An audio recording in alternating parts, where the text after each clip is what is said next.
What's up, y'all? So, UFC 277 just wrapped up, and immediate thoughts. Jesus Christ, that main event was brutal. Juliana Pena has so much heart. She deserves so much respect for that. That was insane. Going forward for Amanda, first of all, she got a very dominant decision. The scorecards were 45-50, 44-50, and 43-50 for Amanda.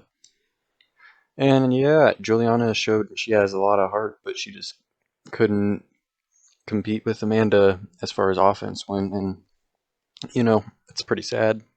At least for me, I'm a big fan of Juliana. But yeah, respect to Amanda, she got her title back, and going forward for her, I think either another rematch with Juliana or a fight with Valentina Shevchenko makes sense.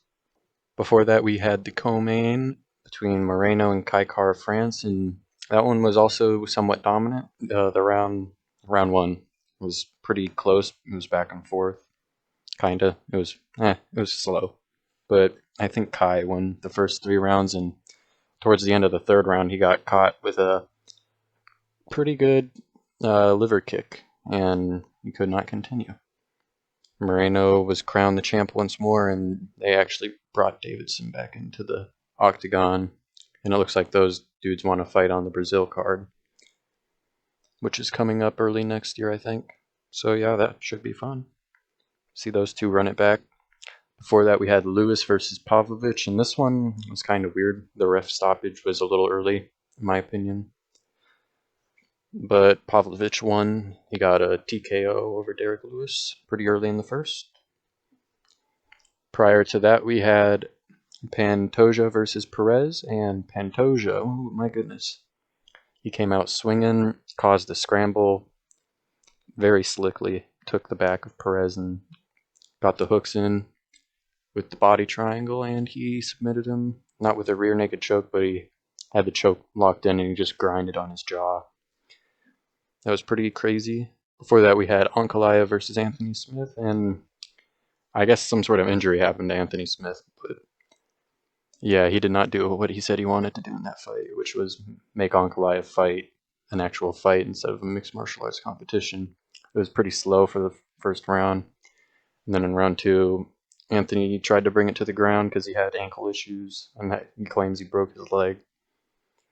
And Ankalaev got him out of there with ground and pound that I feel like Anthony could have got out of if his leg was all right.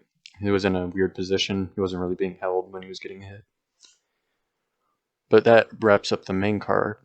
Getting into the prelims, main eventing them, we had Moreno versus Semmelsberger. That match was pretty crazy. Semmelsberger's eye swelled up a lot because I think he had an orbital bone fracture happened during the fight.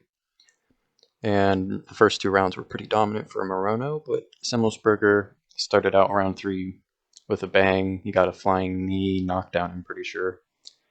But it went to decision and Moreno got it. Before that, we had Dober versus Alves, and Alves made me a big time fan of him in that fight. That was a wild fight, but Drew Dober, man, that guy is tough. And another body shot put Alves out of it. This time it wasn't a kick though. It was I'm pretty sure it was a hook landed to the liver again. But yeah, that was a tough fight. It came down to the third round, and Drew Dober got a finish in it. Before that, we had Mays versus Abdel Wahab. And the Egyptian man got it done. That was a great fight for heavyweights, Had me on the edge of my seat the whole time. I didn't know who was going to win. Felt like somebody could have got finished at any point.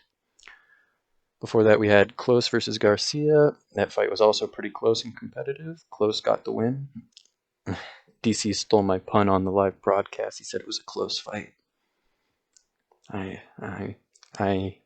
erg DC. But before that, on the early prelims main eventing, we had Morales versus Fugit, and Morales got it done in a very back and forth fight that was pretty fun to watch. Prior to that, we had Edwards versus Kim, and it looked like Kim was scared of Edwards' size, I guess, and she was pretty gun shy in that fight for how she usually fights, and she took the L to Edwards, unfortunately. Right before that, we had Nemegarianu and Potera. Miguel got it done, and he made a statement with that. He fought really well and showed heart and skill. And finally, the first fight to open up the night was Blood Diamond's second chance against Koski. I don't know. But, yeah, Blood lost that fight again. It was both of their second chances, I guess, because they both lost in the first round of their debuts. And Blood has now lost two, and I don't think they're going to give him another fight. Blood has a really weird fighting style where he looks like he's wobbled constantly, which I don't think the judges would particularly look fondly at. But overall, I really enjoyed this card, actually. I think it was one of my favorites so far this year. At least in recent memory, it's been one of my favorites. I thought up and down the card was great fights. Didn't have the most star power, but the fights delivered. So, you know, that about wraps it up. What do you guys think? Go ahead, comment down below, and I will see you guys in the next one. Peace out.